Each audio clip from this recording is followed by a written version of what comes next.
Saint Hilarion was born around 291 to pagan parents in Tabitha, a village 5 miles north of Gaza. Hilarion was at least bilingual, speaking both Greek as well as Aramaic, which was common around Gaza. His pagan parents sent him in his youth to study with a grammarian in Alexandria, where he gave, according to Jerome, a remarkable proof of his ability and character and became an accomplished speaker. While in Alexandria, he heard of the hermit Antony and set off to study with him. After 2 months of learning the ascetic life from Antony, Hilarion started to feel that the many visitors who came to Antony for healing or exorcism were too much to bear, and he decided to set off in the wilderness of Palestine to live alone as a hermit. Hilarion returned to Gaza, where he found his parents dead and subsequently gave away his goods to his brothers and the poor. Then, he established himself as a hermit in the desert inland from the coast road 7 miles from Mayuma, the port of Gaza. Though he went on one occasion to Jerusalem to venerate the holy sites, he chose not to live in the Judean desert, as he did not wish to appear to confine God within prescribed limits, believing he could be close to God anywhere. Around 308, he built a hut where he lived in solitude for 22 years and which survived into the time of Jerome. Hilarion wove baskets as he had learned in Egypt, where this was a common monastic occupation. Here he also struggled against fleshly desires, and Jerome said that the devil tempted Hilarion by igniting the flames of lust in the young man. Hilarion fought this sexual desire by mortifying his body with hunger, thirst and strenuous labor. After these 22 years, Hilarion was approached by a brave woman who sought a cure for her sterility. First, he resisted, but soon he prayed for her, upon which she was healed. From then on, Hilarion spent his life surrounded by disciples and people in need of healing and exorcism. Jerome reports several episodes in which Hilarion heals people, drives out demons, foresees the future, performs miracles and speaks divinely inspired words of wisdom. In one instance, Hilarion was able to heal the 3 children of Helpidius, who would later become Praetorian prefect in Bedeli. Hilarion healed miraculously a certain elephant, which led to the conversion of the prominent family of the historian Sosomon. As there were no monasteries in Palestine or Syria at the time, people began to flock to Hilarion for spiritual training. Sosomon, possibly due to his local sources, singles out Epiphanius and Hesychius as the 2 most outstanding in the circle around Hilarion.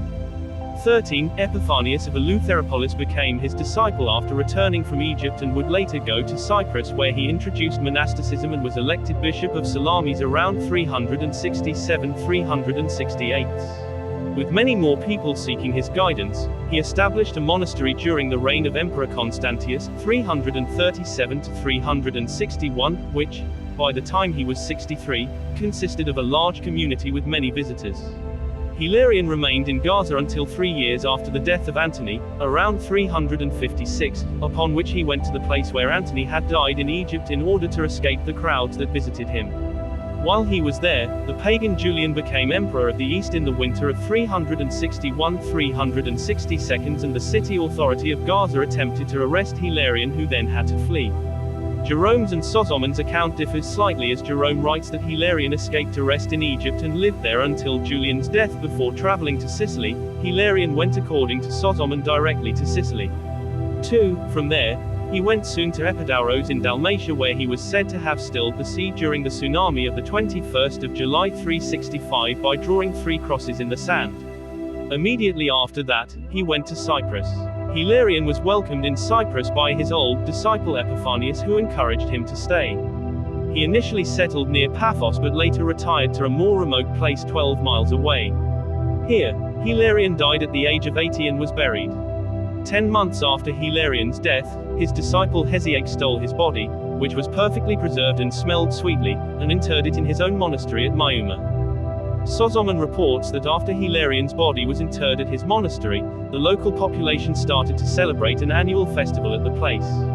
His relics continued to be venerated and are also mentioned by the anonymous Piacenza pilgrim around the year 570. Hilarion was venerated from early time in both East and West as an example of monastic holiness. Bede included him in his martyrology, and he appeared frequently in pre-conquest English monastic calendars before his feast was ousted by those of Ursula and Dunstan's ordination. Charlemagne is said to have brought the relics of Hilarion to Moissac Abbey, from where they were transferred to the Church of Duravel in 1065. Hilarion is the patron saint of Caulonia under the name Sant'Hilario. in iconography, is depicted as an old man with a brown, rush-like beard divided into 3 points, and he holds sometimes a scroll which reads, "The tools of a monk are steadfastness, humility, and love according to God."